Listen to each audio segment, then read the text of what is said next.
There are few things more terrifying than a killer who strikes without reason or mercy. A faceless figure, lurking in the dark, armed with nothing but sheer malice. Today, we venture back over a century to a city haunted by the ghostly footsteps of a murderer who seemed to rise from the shadows themselves. This is the story of the Axeman of New Orleans.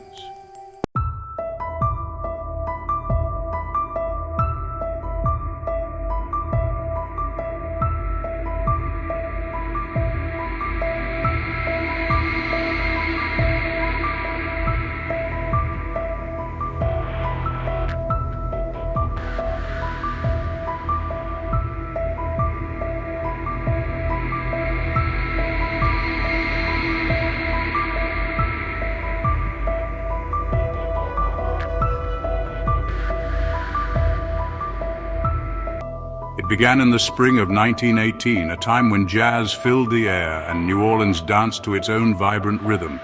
But beneath the lively surface, fear was growing. Over 18 months.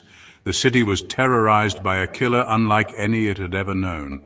12 attacks, 6 confirmed deaths, all under the cover of night. The Axeman, as he would come to be known, became a figure of legend and fear.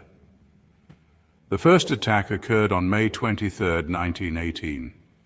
Joseph and Catherine Maggio, an Italian-American couple, were found brutally murdered in their home at 4901 Magnolia Street. The killer had used their own axe, taken from their kitchen, and a straight razor to finish the job. Catherine's throat was cut so deeply she was nearly decapitated. Joseph lay beside her, a victim of repeated blows to the head.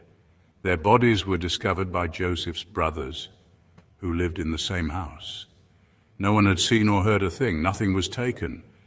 The only clue, a missing panel from the kitchen door, and the axe, left behind in the blood-soaked room. A little over a month later, on June 28, 1918, a second attack occurred at a grocery store on Dorgenois and Le Harpe Streets. The victims, Louis Bassumer and his lover, Anna Lowe, both had been severely injured, their heads beaten with an axe. Miraculously, Louis survived, but Anna succumbed to her injuries 7 weeks later. Anna had reported seeing a large white man with a hatchet before she lost consciousness. Just like the first attack, the bottom panel of the door was knocked out, and the weapon, a bloody axe, was left at the scene. The attacks continued. On August 5, 1918, a pregnant woman named Mrs. Ed Schneider was found by her husband, covered in blood, but still alive. She was rushed to Charity Hospital, and miraculously she survived, even giving birth a week later. Just 5 days later, another attack. The victim was 80-year-old Joseph Romano, found by his nieces. With his head bashed in, he died 2 days later.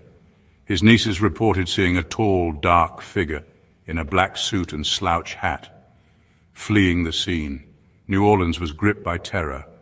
The Axeman seemed unstoppable, striking without warning or reason. But then the city went quiet. The attack stopped until March 10, 1919, when the Cortimiglia family was attacked. Rose and Charles Cortimiglia fought the intruder, but their 2-year-old daughter, Mary, was not so fortunate. She died in the attack, and once again the axe used belonged to the victims. Then, on March 13, 1919, a letter arrived at the New Orleans Times-Picayune newspaper. It was signed, The Axeman. Hell, March 13, 1919. Esteemed mortal, they have never caught me, and they never will. They have never seen me, for I am invisible, even as the ether which surrounds your earth. I am not a human being, but a spirit and a fell demon from hottest hell. I am what you Orleanians and your foolish police call the Axeman. He continued to taunt the police and the people, calling them utterly stupid. But it was what came next that sent the city into a frenzy. Now, to be exact, at 12:15 o'clock earthly time on next Tuesday night, I'm going to pass over New Orleans. In my infinite mercy, I'm going to make a little proposition to you people. Here it is. I'm very fond of jazz music, and I swear by all the devils in the nether regions that every person shall be spared in whose a jazz band is in full swing at the time I have just mentioned. If everyone has a jazz band going, well then so much the better for you people. One thing is certain, and that is some of those persons who do not jazz it on Tuesday night, if there be any, will get the axe. On that fateful night, March 19th, 1919, New Orleans came alive with the sound of jazz. The streets were filled with music as people gathered in homes, clubs, and bars, desperate to keep the Axeman at bay. Not a single murder was reported that night. But the Axeman wasn't finished. He would strike again and again, leaving behind a trail of blood, shattered lives, and unanswered questions. Who was he? What drove him to such savagery, and why did he stop? Many theories have emerged over the years, attempting to explain the identity and the motives of the Axeman. Some believe he was a madman, a deranged individual who found pleasure in terrorizing the city. Others suggest he was a hitman, employed to target Italian grocers, perhaps as part of a mafia dispute. Then, there are those who claim he was more than just a man. Some witnesses reported strange, otherworldly behavior, an ability to vanish, a strength beyond that of a normal person. Was he a supernatural force, a demon, as he claimed to be in his letter?